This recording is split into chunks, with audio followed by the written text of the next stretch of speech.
Still have plenty of time. Cycled with, was she in Greenville? Anna, have you Yes, done a trip in Greenville, a ride camp? I have back in 2022. Yeah, when COVID hit and you had to come out from Kentucky. Yep. Yeah, that was You it. Ah, came yeah, we you rode came with out you. from Kentucky, didn't you? Yeah. Yeah. I was going to say, I recognize your name, John. I can't see your Yeah, face, but I recognize No, your I name. know because it's two of us Caroline. together and we're in the dark. No, I looked at we were both thinking, we know who she is. We know who she is. Well, awesome. I'm excited to see you guys joining on this trip this year. Mm. Yes, Yay. All yes, right. yes.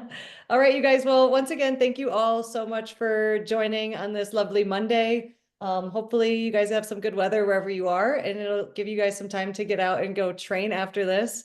We were kind of expecting to see some folks jumping on as they were on their trainers. So if you're using this time to be on a meeting while you're training, you get double bonus points. Oh, All right, at this point, I am going to ask everybody to go ahead and turn off their cameras and mute their microphones.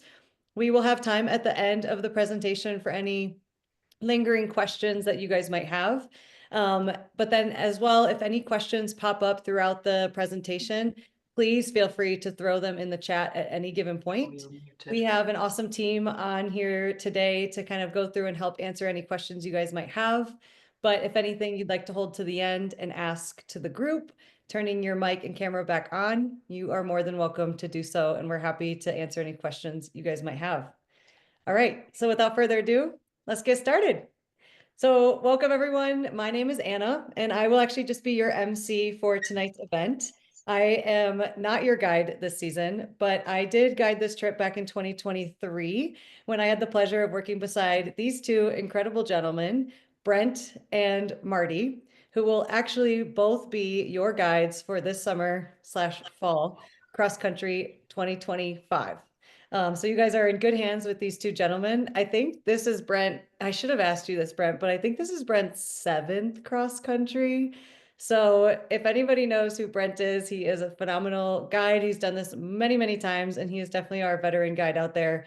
So you guys are definitely in good hands.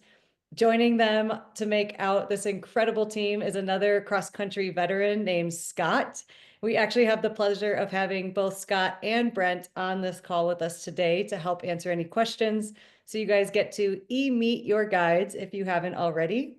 And then as well as joining the team, we also have Kyle Flanagan. He's been with Trek Travel for over 10 years. And while he's never guided the Trek Travel cross-country tour, he has guided other tours across the country by bike. So he's definitely not new to the game. And then last but not least, joining them this year is Maggie. She is taking on her very first time as the Trek Travel cross country, and she is so excited to be a part of the team this year. So this is your guide team minus me in the middle. But you guys, like I said, are in great hands with these guides. So the purpose of today's presentation, we wanted to get you all together to not only see some faces that you will quickly become very acquainted with in the fall, but also to just set some expectations. Trek Travel is known for providing vacations of a lifetime, but as many of you maybe know, cross country is more like a mission of a lifetime. So we are going to go over some frequently asked questions and cover some important details that we think you really need to know to make sure that you are best prepared to take on this amazing endeavor. We'll run through what a day in the life on cross country actually looks like. And then we'll, like I said, end with an open forum for you guys to ask your guides any questions that might be lingering for you. So nothing screams endurance like choosing to ride your bike across the entire United States. Just finishing one day of a ride on a trip like this is hard and a feat in and of itself. But doing it for 48 days back to back becomes a pretty serious undertaking. And it's the little things that you can do to set yourself up for success and to prepare that will make huge differences in the long run. Now, I say all of this, and all of the things I'm going to say during this presentation are not meant to scare you, I promise. But we really want to ensure that you are prepared both physically and mentally for this trip. And we are doing that by trying to do our best by setting the expectations up front and giving you the tools that you need to succeed, because at the end of the day, all we want is for you guys to have so much fun as you ride your bikes across the country.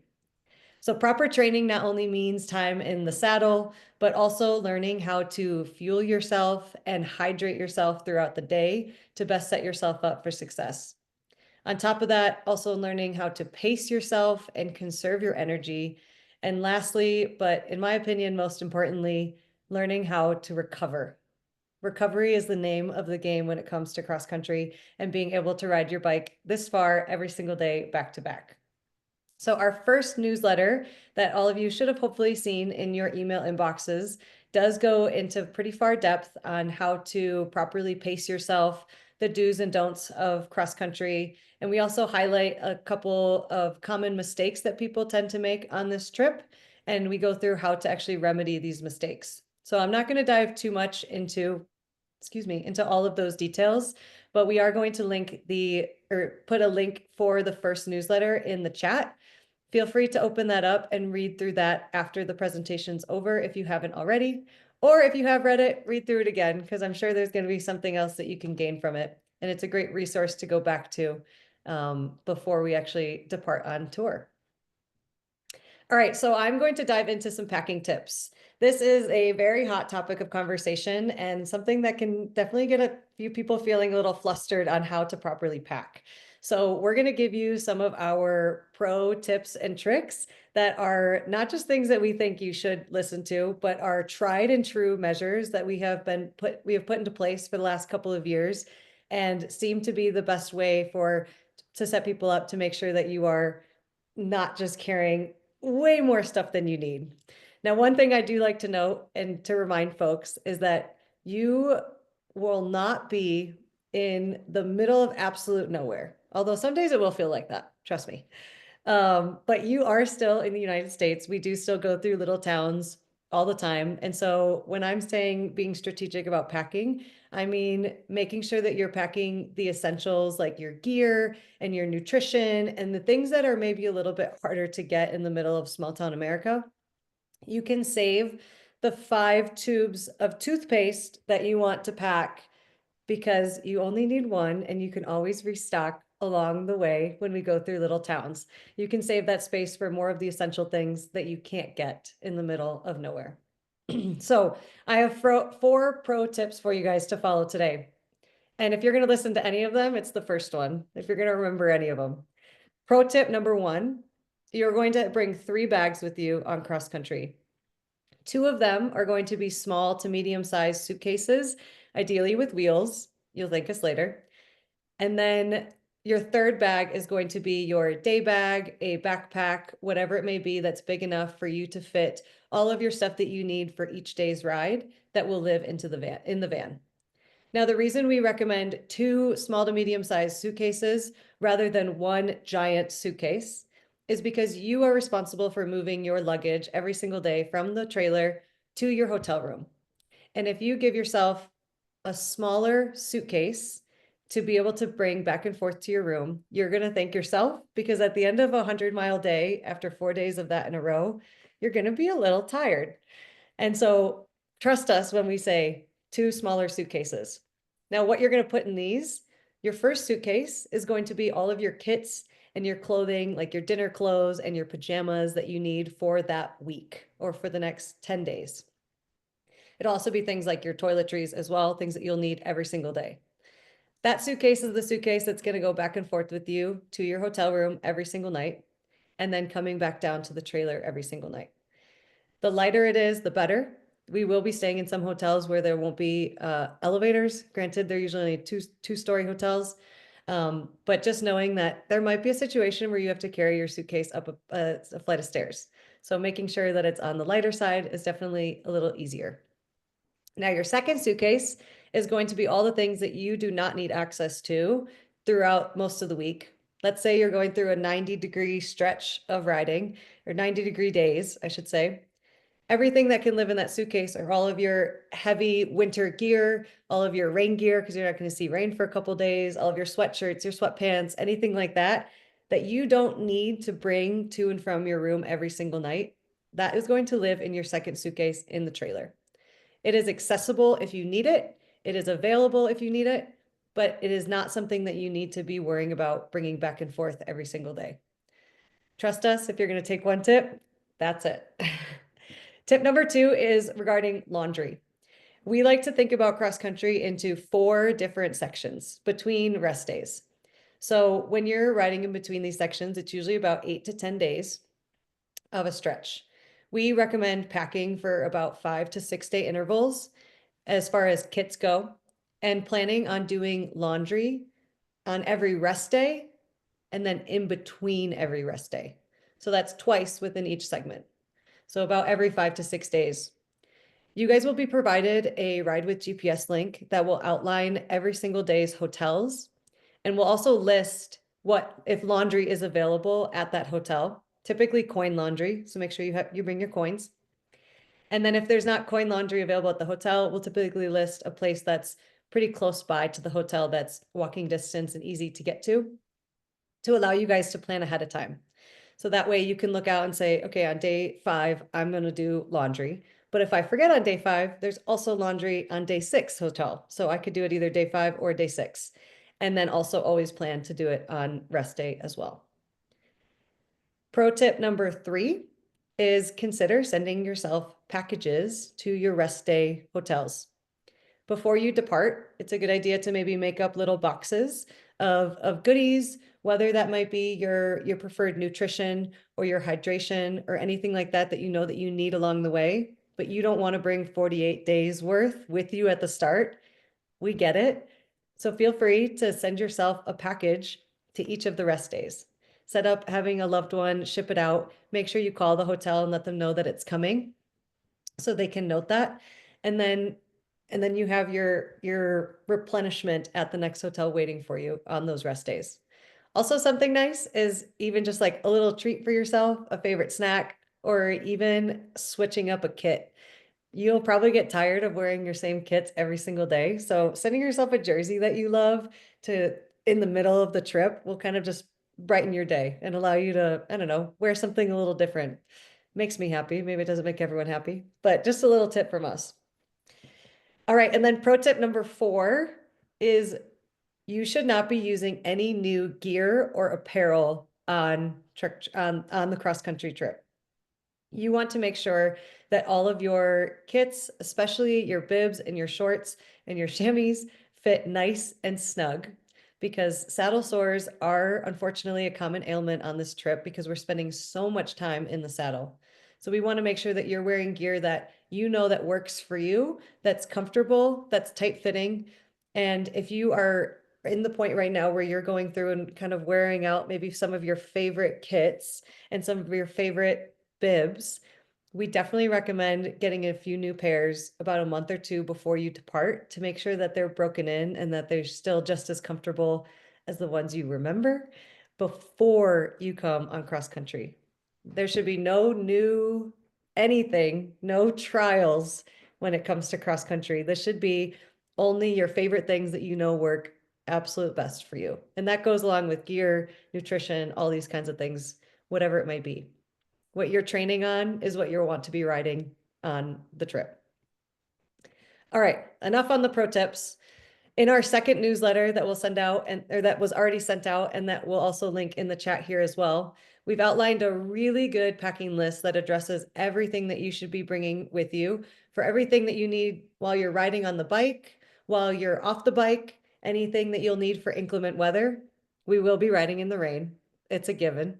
And then any other gear or equipment that you should be prepared to have, like phone power bank chargers and a tablet and a journal if you want, and anything else like that. So I'm not going to run through this list because we have a pretty straightforward, extensive packing list already.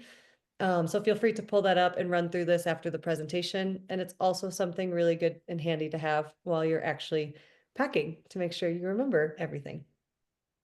And remember, if you forget something, someone can probably ship it to you. All right, some bike essentials that I do want to highlight. Oh, I'm sorry, I moved the lettering on the screen. I think I cut off our top of our presentation here, but anyways, it just says bike essentials. So some things that you'll want to make sure that you have is number 1, your tried and true saddle. When I say you're not going to be wanting to ride anything new on cross country, your saddle is definitely probably one of the most important things that you'll want to make sure that you have.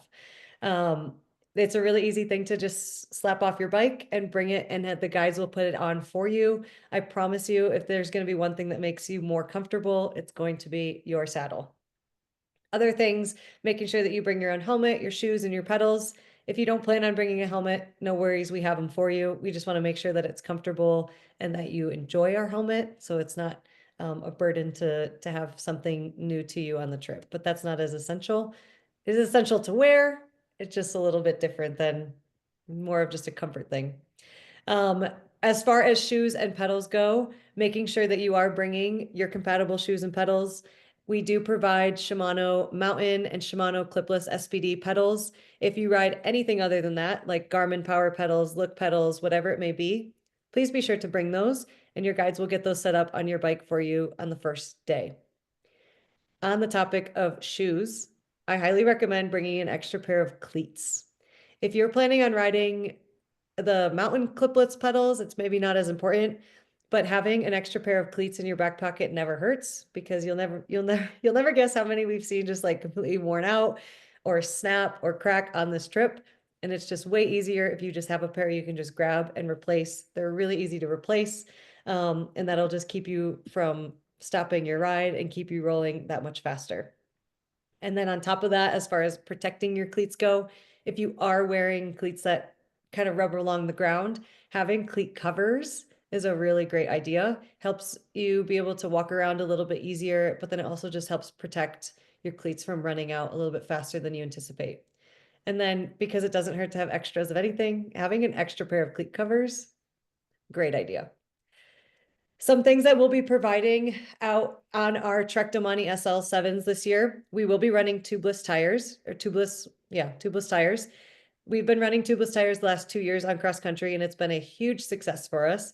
So if you're a little intimidated or have never ridden tubeless before, don't worry. Your guides will run you through kind of the process of how to actually plug a tire, and your guides will all be equipped with dyno plugs and everything like that. If you are comfortable rocking tubeless and you would like to bring your own dyno plugs, that is totally fine. Unfortunately, we don't have quite enough to be able to supply for everyone.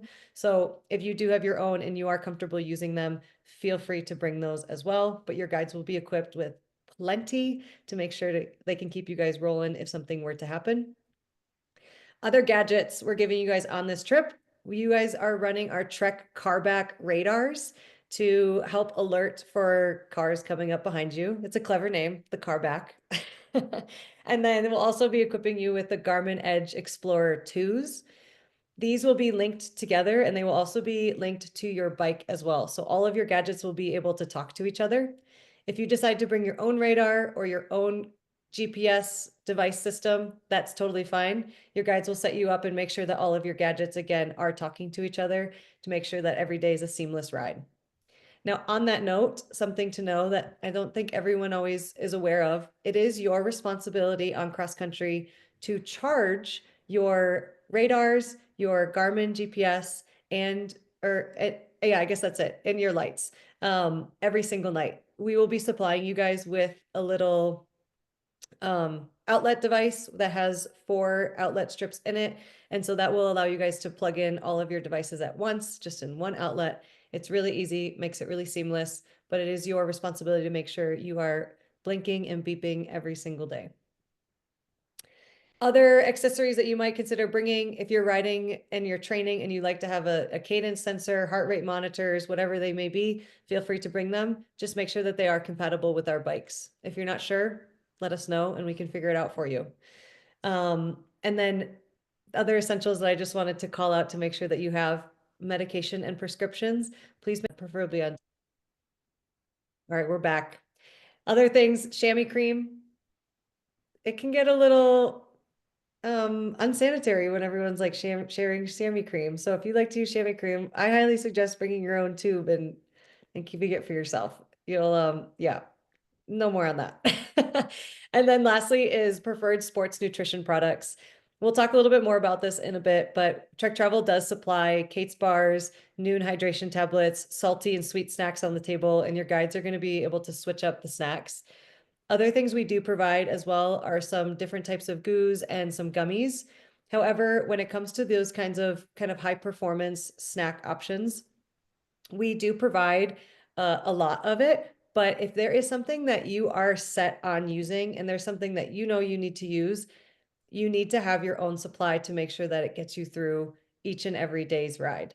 Because what we provide on our snack table is to help keep you rolling, but it's not meant to help, it's not meant to be you have that one snack that's the only thing that you eat for 48 days. If there is something like that and you have, 20 goos in a day during a ride, we do ask that you please do supply your own nutrition on that regard. You know what works best for you, you know what flavors you like, and it'll just be much easier if you have what you need and not necessarily needing to rely on the group spread as well. I'm going to pause and because I just said a lot of words, and I'm going to turn the floor over to Brent and Scott. If you guys have anything that you want to add as far as just trip overview, packing tips, gadgets, I'm going to let you guys jump in and say some things.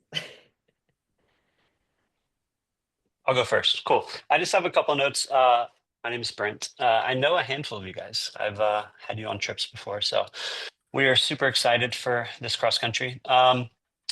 A couple things that I just kind of made little notes on. Talking about laundry, that's always a big stressor on this trip. As Anna said, we have everything marked with what hotels have laundry, what don't. A couple other hacks that we've learned is having like maybe buddying up with someone or two people during the stints, so not on the rest day, to kind of like wash your kits or get some of that cleaning done. Because sometimes it could be a little bit of a line to the washer. So that's always a hack. And then one thing that I like to say, especially with devices, if you have your own Garmin and everything set up and you can do the routes on or the map on that, we really recommend bringing that. I always like to say anything that's going to make you feel more comfortable on our bike, like it's your own bike. So if you have a little bar mirror, if you ride with Wahoo, it's sometimes it's nice to not have, two devices on your handlebars. So, um, because technology is technology. So sometimes things happen, things aren't connecting to the Garmin's. The Edge Explorers are a little bit different than our Garmin 1030s as far as some of the sensors you can connect to as far as your Di2 and other things like that. So I always like to say, bring your own saddle. And then, for sure, bring your own saddle. And then just making sure that you're comfortable on our bikes. So that's kind of all I have, and I'm crushing it. Perfect. The only thing I'm going to add, hi, I'm Scott, everyone. Same thing, bring your own saddle. But when it comes to your devices, making sure, it doesn't sound crazy to have backup batteries. If you have power pedals and all that kind of stuff, just because we don't always have the right batteries for you. That also is having that knowledge of how exactly your devices kind of work. Brent and I and the rest of the team, pretty knowledgeable folks, but there's always going to be components out there that we may not know, and it'll save us a little time, save you some headache as well if you kind of know how to get your pedals back up and running and that kind of stuff, which go a long way to keep your headaches from happening while we're out there. That's great. Thank you, gentlemen. All great additions. And the last thing I'll say about bikes too is I don't think anyone on this trip so far is planning on bringing their own bike. However, if you do choose to bring your own bike, please do make sure that you communicate this with Joe to help make sure that you are aware of the like what the expectations are if you are to bring your own bike. Definitely easier to ride our bikes because you have mechanics with you on the road, hence our incredible guides. But just wanted to make sure that that's super clear that if you do change your mind, please talk to Joe as soon as possible. All right, we're gonna keep it rolling. So this is just a quick little list of things that are included on your guys' tour. Most of the things you should know, our hotels, obviously our amazing 5 guide team, all of your daily breakfasts, all these things. I'm not going to run through the list, but most importantly, you do have, I just can't say it enough, you do have a really great group of guides that are willing to take care of you. And it's truly an honor to guide the cross country trip because we get to be there and watch you guys really achieve a dream of a lifetime and see all of it through to the end. And it's really a special moment. So all of these things that are included on the trip, it just adds to all of the little bits of magic that you'll get to experience as you ride your bike across the country. A few things of what's not included, airfare to and from the start and end. So from Portland to Portland. That's a really bad way to say it. Going into Portland, Oregon and leaving Portland, Maine, those transportation is not included, as well as lodging before and after the trip. Anything that you might pick up along the way, which we highly encourage you to, definitely pick up little trinkets so you can remember your trip. Some meals, we do have a few meals we do encourage you to go off and enjoy the cuisine on your own time. Specifically on cross country, our rest days, lunches and dinners will always be on your own. There will be a few other meals sprinkled in along the way as well, but most specifically our rest days. Your gratuity for your guides at the end of the trip is also not included. And then we also threw in here that any accommodation for family and friends that are visiting along the way that might need a separate room, if they're staying with you, that's totally fine. But those additional rooms are not included on your trip either. We'll talk a little bit more about family visiting here in just a little bit. But let's dive into day one. What to expect as far as day one goes. If anyone has traveled with us on a different trip, I say a normal trip because cross country definitely is the abnormal style trip, but it's awesome.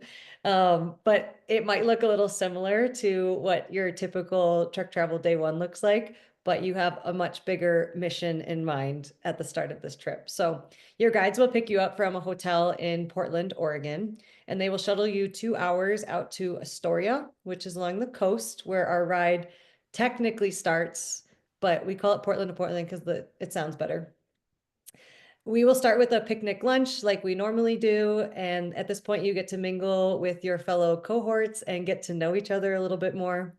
And then during this time, your guides are taking all of your gadgets, your saddles, your pedals, your accessories, and putting them on your bike. I will note that just anticipate this to take a little bit more time than it typically would on a truck travel trip because there may be more gadgets and more things to be added, considering you're not just on this bike for 5 days, but you're riding it for the next 48. And these are your stallions. So your guides are going to set them up for you in the way that feels best for you. After our initial safety talk, getting everyone on the same page, we'll go into the bike fit, which again is not set in stone. We do anticipate minor and maybe even some major adjustments and tweaks throughout the first 10 days of the trip to really make sure that your fit is dialed in. Even if you've sent us your measurements, we try and match them appropriately. However, all bikes do have a little bit of ergonomic differences. So if there's a little bit of variance between your bike at home and our bike here, we want to make sure to get it fitted as best as we possibly can to make it feel like your own bike. And then you ride to the coast.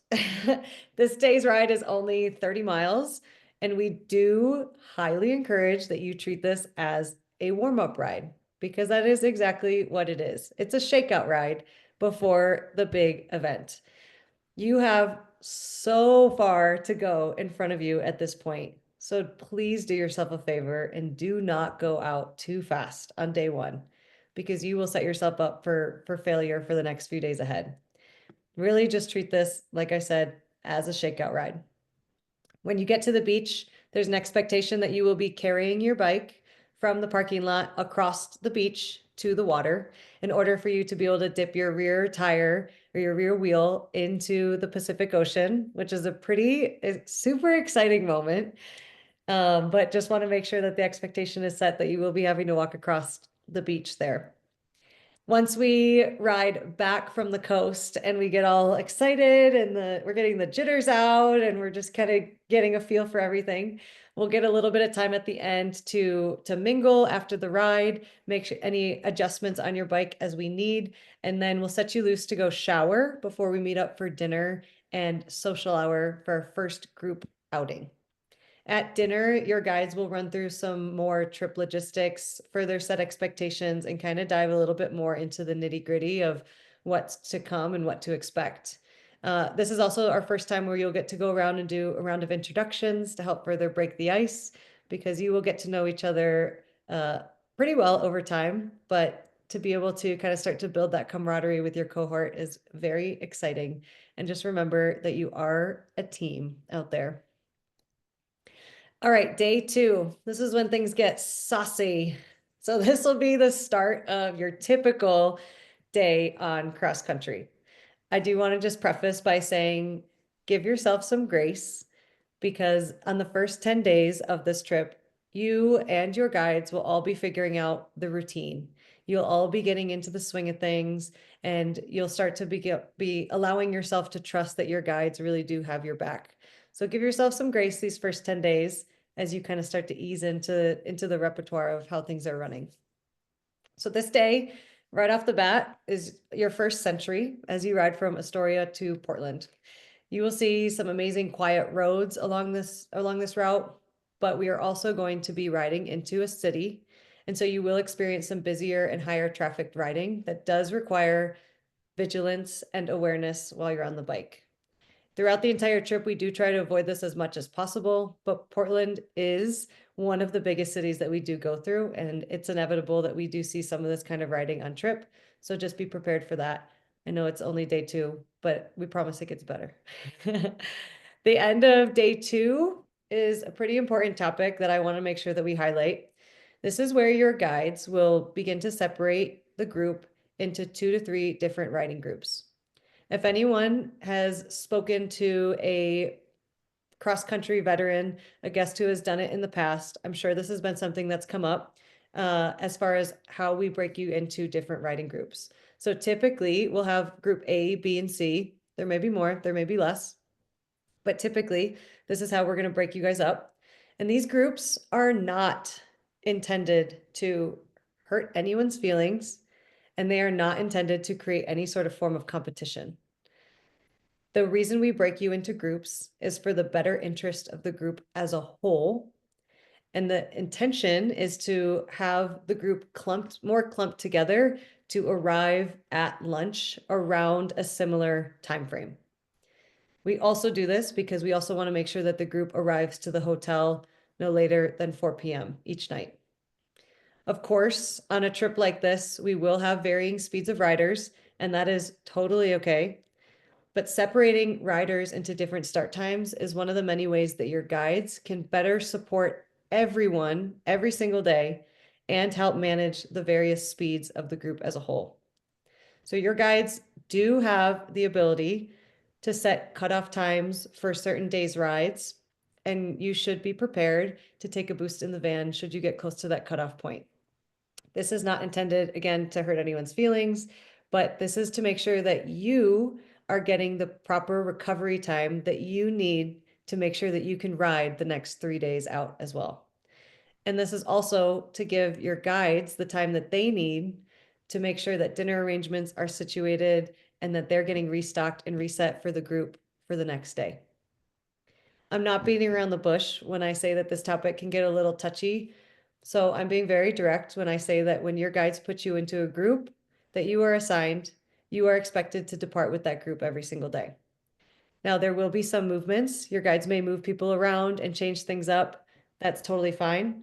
Things are always a little bit flexible. If you really need to change the riding group that you want to be in, talk to your guide team and make sure that everyone's on the same page with as far as expectations and what that day is going to look like. Like I said, it's not necessarily set in stone, but we do have a set expectation that when you're assigned a group, you do start with that group. All right, more on that later, but let's go into what a typical day at Trek Travel Cross Country looks like. So you'll start with breakfast every single day. The breakfast usually begins 1 hour before the first group departs. So if breakfast is at 6:30, that means the first group, Group A, will be departing at 7:30. Your guides will go into how it works with like luggage and timing and staggered start times and stuff with you guys on the trip, but that's just kind of the basic expectation there. The reason we do this is to give the first group enough time to help digest their food. Everyone deserves a little bit of time to, get the body going a little bit in the morning and to wake up a bit before you depart. So that's why we give 1 hour between start of breakfast to start of first ride. Now, the starting times are going to vary depending on the hotel breakfast start, depending on even that next day's weather that you might be seeing, and then as well as our next hotel's check-in. So all of these things will kind of vary, and all of this will be written out on Ride with GPS and communicated to you by your guides as well. But definitely don't expect to have your start time be the exact same every single day, because it definitely will vary. When it comes to support and feed zones, we want to make sure that you have everything that you need in your day bag that you can throw into the van every day. We do always ask that you have your phone, your wallet, and your ID on you at all times. Those should never be living in the van in case someone needs to get in contact with you. And you can expect to see van stops on cross country about every 18 to 25 miles. This is definitely farther than what we do for a typical trek travel trip, and that's because of the nature of the trip and the distance you guys are covering every day. These van stops are going to vary every day. Of course, your guides will let you know where you can expect to see the next stop. But as far as support goes, for cross country, you will have two main vans, two main trek travel vans. That will be, one will be the lunch van, the other will be the luggage van. And then you will also have a third unmarked minivan along the route with you. You may or may not recognize it every day. That's totally fine, but they're also out there to help support you. And then as well as your last two guides will get to be on the bike with you every day as well. So you always have riding guides there for moral support, to block some wind, whatever it may be, they're there for you. As far as snack stops go, I did touch on this a bit ago, but just talking about having Kate's bars, noon hydrations, a mix of different treats that we'll have out on the table for you.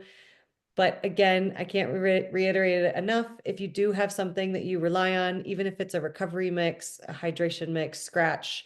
I know a lot of people really like the goos. I don't even know what they're really called. I don't really use them, but I know people love them. If you have something that you rely on, please make sure that you're bringing ample supply for yourself, and to not always rely on having those offerings on the table, because we might not necessarily have it out that day. So don't necessarily be relying on those things, but we will always have Kate's bars, a mix of bars, noon hydration, things like that. Feed zones. These are what we call lunches at cross country, because they are intended to do just that. Feed you as fast and as nutritiously as possible. So if you've been on a truck travel trip with us and you've seen our truck travel picnics, and they're beautiful and they're laid out really nicely, these are not necessarily going to be to that part of beauty, but they will be fueling, they will be nutritious, they will be healthy. And 99% of the time, these are the best meals on a cross country trip, because your guides know how to feed you right. Every day's offerings are going to vary a little bit, but how we will always have on the table the staples like peanut butter and jelly, because some days that's all you really want for lunch, and that's fine. We had a guy in 2023 who had a peanut butter and jelly every single day. That's great. Whatever it is, we always make sure to have those staples out, but then we also offer a nice mix of different food as well. If you do see the same thing on the table for 2 days in a row, it's because your guides are doing their best to try and help eliminate food waste, and just trying to make sure that we're running through the things that we have on hand, while also still trying to feed you guys to the best of their ability. And then if you have any dietary restrictions, these should be have been communicated to Joe already. But if they haven't, please feel free to, or please make sure that you send those over to Joe so he can make sure the guides have those restrictions as well, to make sure everyone has ample food. This is like one of my favorite parts about the cross country trip, was doing the feed stations, because it was fun to be creative every day with the food, and it's fun. Everyone enjoyed the lunches every day. So something to look forward to. As far as getting to the hotel and what post ride looks like, there's kind of a lot of details there. So I'll let the guides go through that when you actually arrive on trip. But you will see the van and the snack table at the end of every ride at the hotel. You are responsible for taking your bike to your room. Yes, you get to have a roommate every single night, and you get to sleep next to that bad boy. So you'll be responsible taking your bike to your room before you grab your luggage, and then make sure that you're plugging in your car back, your front light, and your rear lights, and your Garmin's every single night. And yeah, making sure that those are getting charged, because we don't want to wake up to a dead Garmin.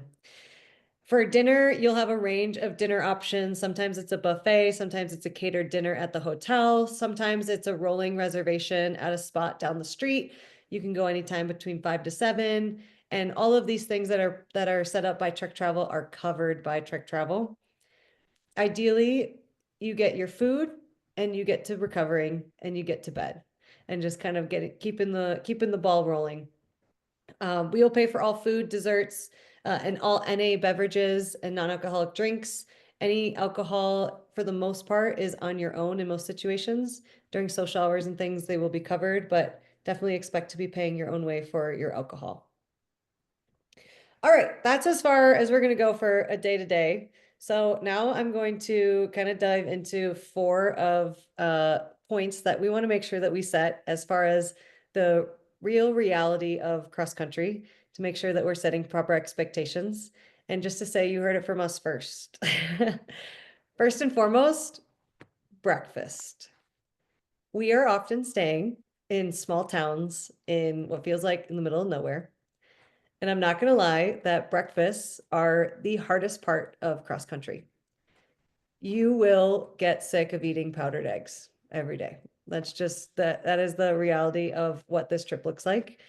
So we do our best to supplement some mornings where we take you to local delis and cafes to help switch things up.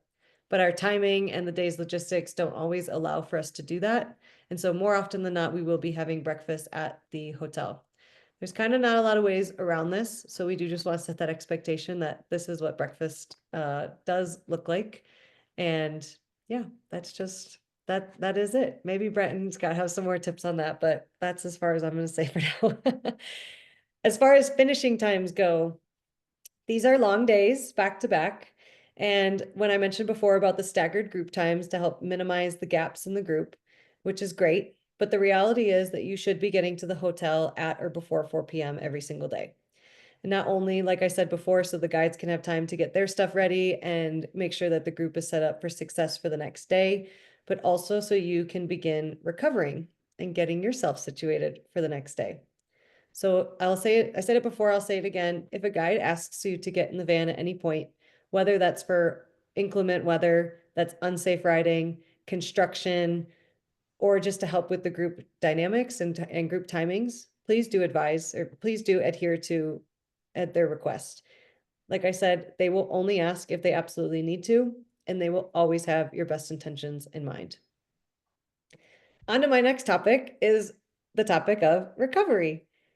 In my opinion, this is probably one of the most important aspects of cross country, and I don't know if it's talked about enough.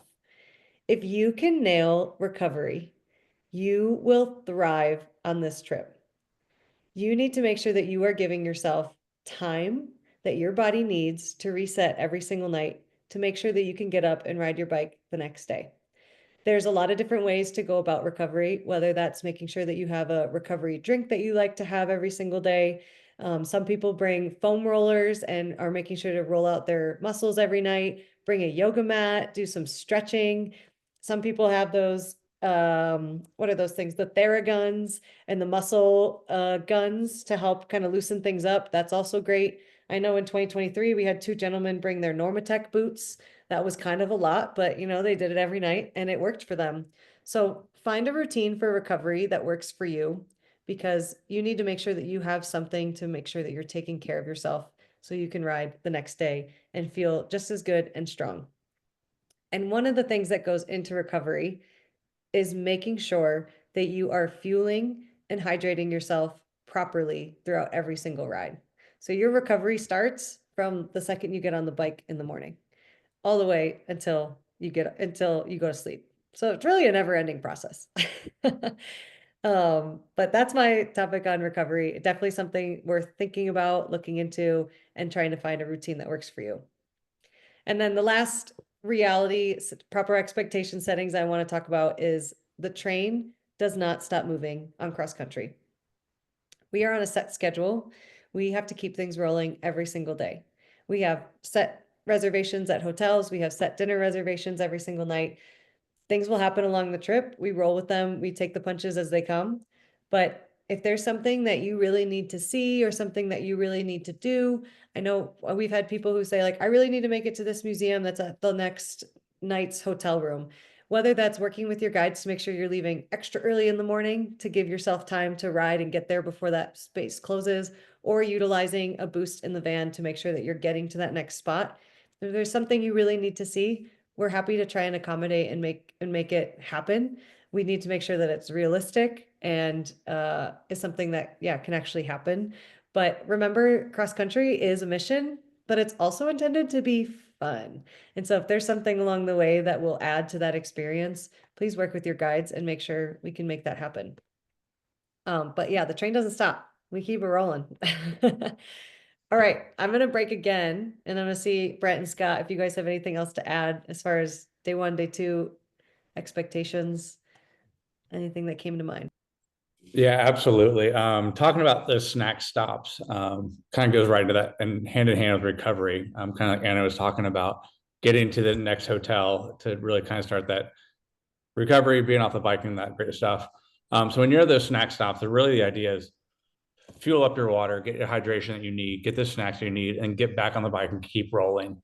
So you may see us from time to time kind of meeting you at the road, like maybe it's a slower day, you may energy's low. We're gonna be meeting you at the road, grabbing that bottle from you. What kind of bars do you want? What can I get for you? Really help kind of pushing you along.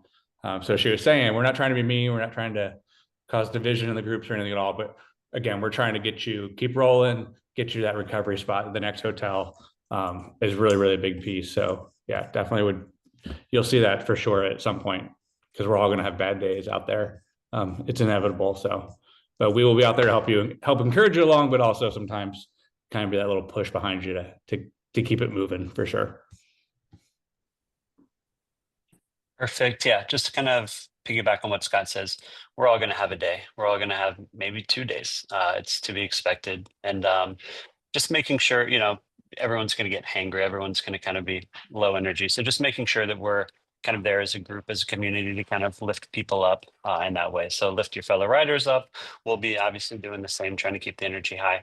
To kind of touch back, I do have a couple things that I'll kind of scoot through.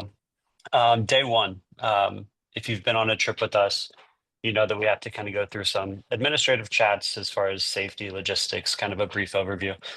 We know you guys are going to be super excited to ride. With that being said, just expect, like Anna said, this to take some time. You're not going to get right off the bus, eating some good lunch, and then right on the bike. So there's a couple things. So just making sure that you guys are mentally ready. I know everyone's excited to kind of hop on these beautiful Domanis. And then another thing I know Anna talked about are groups, so our A, B, and C group. We'll have those every day. The ask is that you just don't go out too strong just because you want to be in X group. We've seen people honestly ruin their whole trip on the first week, the first couple days, as far as like going out too hard. So just, try and leave your ego at the door. I know it's tough, but just really make sure that you're kind of easing into this trip. We don't need to hit the ground running, just, mock speed going through. These groups will also change, as Anna said.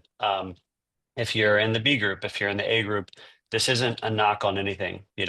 No one's going to remember at the end of the ride who finished first every single day. We want you to have fun. We want you to enjoy it. So we'll kind of chat about that as well as you get rolling with that. Yeah, a lot of these details we'll kind of touch on a little bit more finer, fine tooth comb them. Yeah, on our day 1 question and answer area. Bikes to room, which we'll check on as well. We will check your DI2 every morning, so your electronic shifting. But it will be nice to kind of know that you're not, or when you take your bikes to your room, just to kind of properly lean them. And then touching on vans, obviously we've in the past had some issues with people wanting to get in the van. Trust me, we don't want to put you in the van.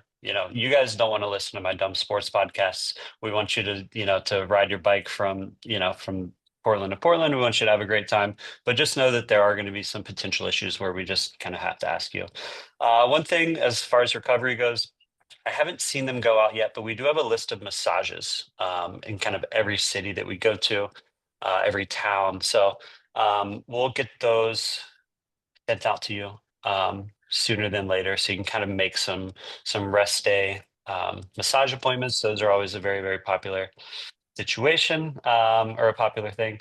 And then yeah, that's it as far as me. Thank you. Awesome. Thank you, gentlemen. And I know we're running short on time, so I'm going to run through these next few things a little quickly, but we're going to dive into rest days. Like Brent just segued us into from massages into rest days. So we will have 4 of them. As you know, Missoula, Montana, Rapid City, South Dakota, Madison, Wisconsin, and Corning, New York. Now, these are intended for you to do exactly this, and that is rest. Take care of yourself, explore on your own if you're up for it. Each town that we stop in does have opportunities to explore. I think I saw in the chat someone mentioned Rapid City, South Dakota. You have the ability to go visit Mount Rushmore. Absolutely.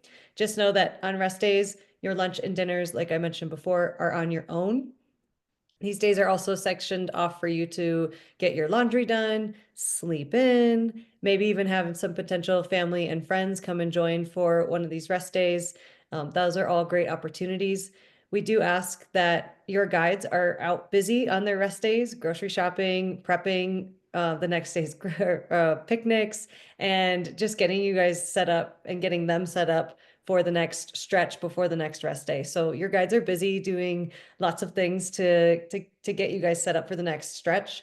So we do ask that you, unless it's an emergency, please don't contact your guides on the rest days. They also deserve a day to, you know, a little recuperate on their own.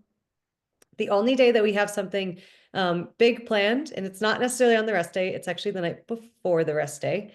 Every night before a rest day, we will be doing group dinners together. And the most special one is our day in Madison. This picture that you see on the slide here is actually when we take you out to the Trek headquarters and you get a private after hours tour of the headquarters, followed by a really special dinner at the Trek Lodge, which is a private dining space that sits on the Trek private mountain bike trail property. So a really cool place to go, really cool intimate spot to be able to hang out and to enjoy a nice dinner together before you go into your rest day in Madison. So definitely something to look forward to, definitely a big highlight on the trip. But rest days are a good way to segment into family and friends joining. So let's talk about family visits. This is one of the most unique aspects of a cross-country trip. I think all the guides can say that it's true that when you're on cross-country, we get to know you, but we also get to know your spouse and your kids and your dogs and your cats and your nieces and your nephews and all of these things that we hear all these stories about because we spend 48 days together. And so it's so fun when we get to have people join in on the trip for a day or two and to meet them and to get to know them even on a more personal level. Now, with this unique opportunity does come some rules and some stipulations that we've put in place in order to keep things fair and to keep the group safety in mind. So some things that we need to make sure that we have in order to properly plan family visits. One, and this is the biggest necessity, is the guides must be notified 7 days in advance of a guest joining, at least 7 days. This is regardless of if it's a surprise visit from a family member, if it's someone that is, yeah, it doesn't matter who it is. Guides need 7 days notice beforehand. The reason for that many times is because of meals. We need to adjust head counts, and a lot of places within 4 or 5 days, they no longer allow adjustments. And so if you want your loved one to join for a meal, we need to know ahead of time. Visitors are expected to all pay their own way for all meals and hotel rooms if they need an additional hotel room. If a guest is joining for a catered meal that we're set up, this is why we need 7 days notice. We will adjust the head count and we need to know any dietary restrictions that can be shared with the caterers. And then our sales team will actually charge this back to the guest that is being visited on the trip. More details on that later. The price will vary depending on the catered meal option, but for the most part, visitors are anticipated to pay their own way. Visitors are also set to handle their own transportation. They are not permitted to ride along in the Trek travel van under no circumstances, and they are not allowed to drive the day's route and to be out there with the riders as they're going along on their route. And this is for safety concerns. Now, if you have a visitor that's interested in riding along with us, that is great. Same rules that I just mentioned apply to them, along with these guests will need to sign our Trek travel waiver. They will need to adhere to all Trek travel riding rules, and they will also be given a safety talk on the day that they join us to make sure that their expectations for riding is set with the group. They are only to be riding their own bike, and it should be in properly working order, all tuned up. Our guests or our guides are busy taking care of our guides that are our guests that are out on trip. So we want to make sure that anyone who's bringing their own bike is set up to maintain their own bike. And they will not be allowed to ride more than 3 days. So 3 days is our maximum for any ride-alongs. And then visitors are allowed to join in on our picnics and our feed zones throughout the day. So no worries there. But again, they are expected to pay their own way for any additional meals. All right, it's noon. So I'm going to dive into our last day. So I know this is a really long way away to be thinking about the last day, but it does require a little bit of pre-planning. So our final day is a short ride to the coast in Maine, where you get to walk across the beach once again and dip your wheels in the Atlantic Ocean and celebrate a extremely memorable, emotional day for everyone. And you should be so proud of how you're feeling at this point. I get so excited looking at this picture. This was our trip in 2023, and it was so fun. We had a great day on the beach this day. And once this day is complete and we've done the celebration on the beach, we do shuttle everyone to our hotel for the evening. The trip is done once we hit the beach. You don't need to ride into Portland. It's over. You get to get in the van and it's great. We take you down to downtown where we stay at the Press Hotel. And here you get some time to freshen up before we join together for one last very unique final dinner together. Hopefully many loved ones will be able to join in on this evening as we all toast to an incredible adventure and one heck of an accomplishment. Social hour and dinner do take place at the hotel itself to minimize logistics and to serve as our last hurrah together. So there will be a package offering for any family and friends that would like to join and get into the dinner and the breakfast as well as the next morning. So this information will be finalized soon and will be included in the upcoming newsletter coming within the next month. So stay tuned on more final day details to come. All right, what's next? At this point, I mentioned the newsletters. There's a total of 3. 2 of them have already been sent out and linked in the chat as well. The last one will come out in the first week of July. So keep your eye out for that newsletter and make sure that you're reading through and utilizing these as tools as you need to help prepare. Planning travel arrangements. Actually, surprise, surprise, I am your girl for travel arrangements. Not only am I the MC for tonight's event, but I'm also the Trek Travel cross-country specific travel advisor. So I'm here to help you get set up with your pre and post hotel arrangements. I'm also here to help your family and your friends that would like to join you on the trip and make any travel arrangements, hotel rental cars, things like that.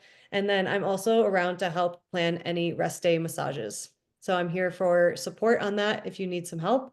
If you would like to begin these conversations, you can feel free to contact me. That is my email in this link, anna.ricci@fora.travel.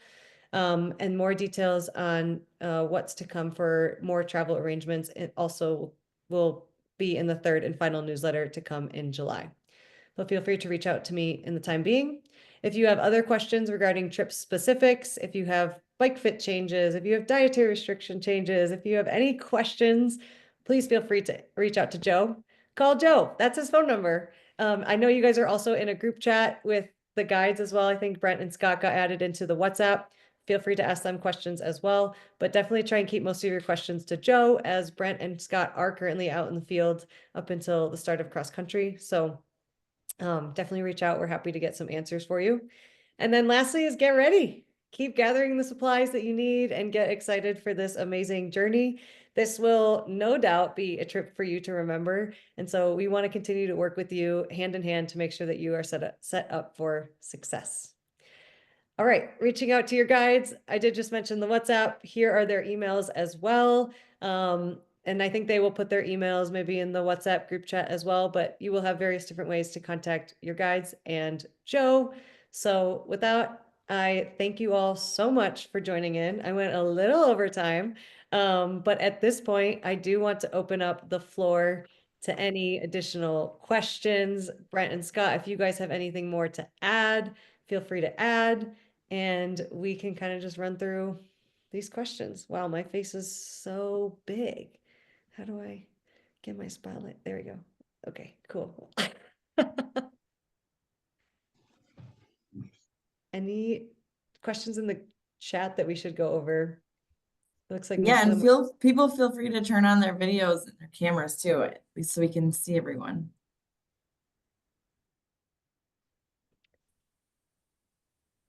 in case anyone can't read the chat, we do have some good questions. If bikes will have saddlebags, the bikes do have internal frame storage for flat packs and basic tools, but there's not a lot of space in there for you to put your own gear.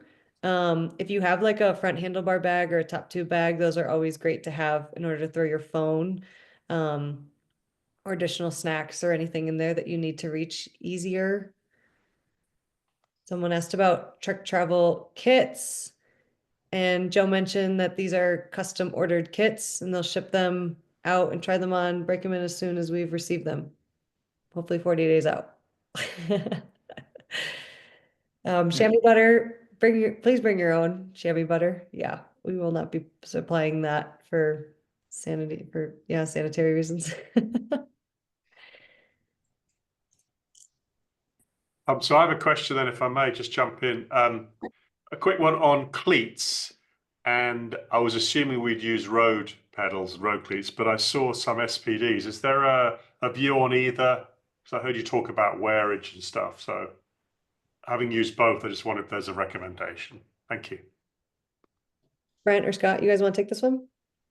Yeah, I don't think there's good to see you guys. I had you guys in California a couple of years ago, Caroline and John. But I don't think it's one or the other. I think it's just whatever's going to be more comfortable for you guys. I think technically, since we are riding road, I mean, I'll be riding road, just with a little bit wider base on that cleat, so a little bit more help on Okay. those. Thank you. Wow, really annoying bird. You can hear that. Yeah, nice to see you being called Brent for a change rather Yes, than Billy. Billy. Yeah, I was gonna say we will be we'll be posting our Stravas. Someone asked, and my Strava is Billy Vander Chimp. So if you see a weird guy with a mustache named Billy friending you in the near future, it's this guy. Billy Champ. Awesome. Great question. Any other questions anyone might have? I've got a quick one. You talked about putting the right clothing in your daily suitcase versus one you store. Sorry. What's typically the weather like for the first week or so I can pre-pack that way? Because I say, coming from the UK, I have no idea. Brent, I can let you take this one too. Yeah, the weather, I'm not muted. It's really hit or miss being out like on the coast. We've had some clear days, but I would always kind of expect at least the first day or two in the Portland and the Hood River, just to have some rain gear just in case. We haven't really ever had any torrential downpour, knock on wood, but just in that kind of area, it's kind of to be expected. Once you're kind of hitting Eastern Oregon, Washington, moving on at this time of year, it does get rather warm, 80s, 90s, kind of, I wouldn't say most of the way, but I would say typically until Ohio or Pennsylvania, things stay pretty warm and dry. Hopefully, we're just putting that. I'm gonna have to learn to convert Fahrenheit and centigrade, aren't I? So. Yeah, we'll do our best to help you out. And then also with the packing, we chatted about the two bags. One will be we call them like a red tagged bag, which will just have a really bright color of duct tape that we'll put on one bag. That'll be the bag that'll stay in the trailer. But it's never going to be a problem, the night before, the morning before, ideally before all the luggage gets loaded, that you come and ask to grab something from that bag. So it's not like it's going to hide away and stay away for a whole week or the whole section. So just know that you can always get back into that red tag bag, ideally after or really before we load all the luggage in. I think we've seen Scott really do the dive back to the back of the U-Haul trailer to get some luggage before, so it's a little tough. Couple times. No, thanks. And it looks like Robin had a question about nutrition for a trip like this.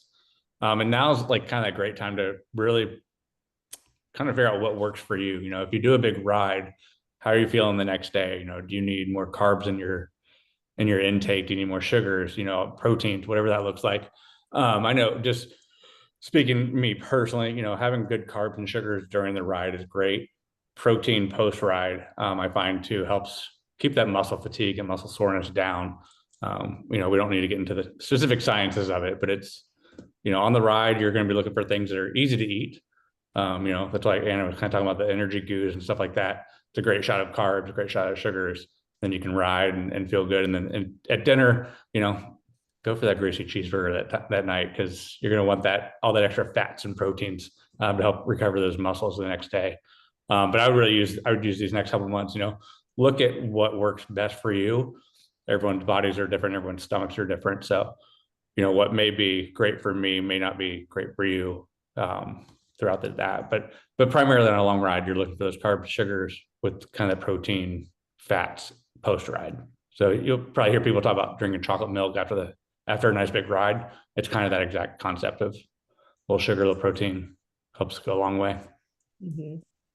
And I know for doing long extended rides like this, I'm not a coach, but I've spoken to coaches and they do recommend somewhere between like 75 to 100 grams per hour of carbs, carbs per hour, which is crazy. That's like a really excessive amount of carbs. But they're saying is if you end a ride and you're craving salt, you didn't hydrate and you didn't fuel properly. So if you're at the end of the ride and you like are diving into those bag of pretzels because you need them, it's like we could maybe do a little bit better tomorrow and try and kind of up our intake a little bit more, because we're just not eating enough, we're not fueling enough, we're not hydrating enough. I know something that's maybe worth looking into that a lot of people really swear by are carb mixes, like water, like drink mixes. Personally, I would say maybe err on the side of caution of overdoing that, just because it can be a lot for your stomach to take that on. But having like a bottle or two of that a day definitely doesn't hurt to kind of help get you more carbs into your fueling, just to make sure that you're sustaining your power throughout the day.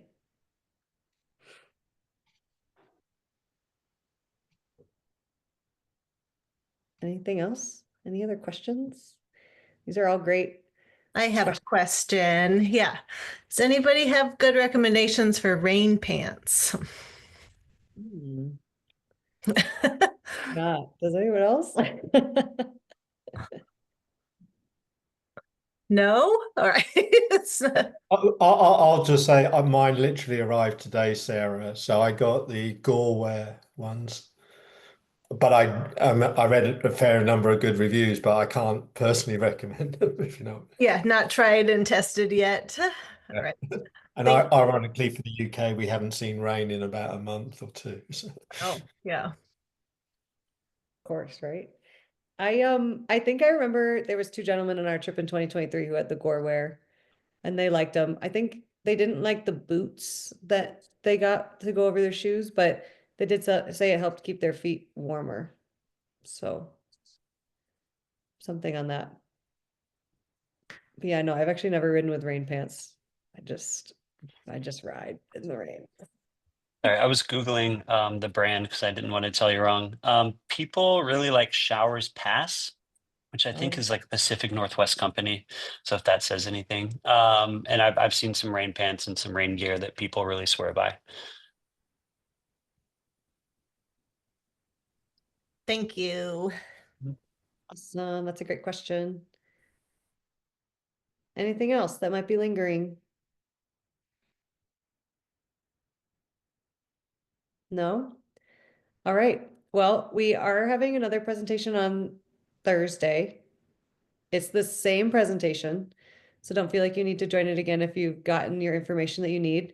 But if something comes up and you want an opportunity to ask one of us, feel free to jump in again on Thursday and ask some questions. But I do believe this presentation will be shared out to the group because we did record it. So feel free to refer back to this if you need any more insight. And as well as, like I mentioned before, the newsletters that have come out and the last one that will come out in July are also great resources. And Sorry, Anna, can I just quickly interject? Is there another one of these video calls, or is this the one? there's another one on Thursday. Yeah, it is. Oh, but is there another one before the ride? Nope. Okay, thank you. Yep. No worries. Awesome. All right. Well, thank you all so much for joining. Brent, Scott, thank you guys for being here to answer some questions and to show your face. And thank you to all the other Truck Travel folks that helped put this presentation together, and appreciate all of your time for joining in. We're excited to hear about your adventures and wishing you all the absolute best of luck. Have fun. Yay. Thank you. Thank you. Thanks, everyone. Very much. Bye-bye. Thank Have you, a good everyone. rest of your days. Cheers. Thanks. Bye.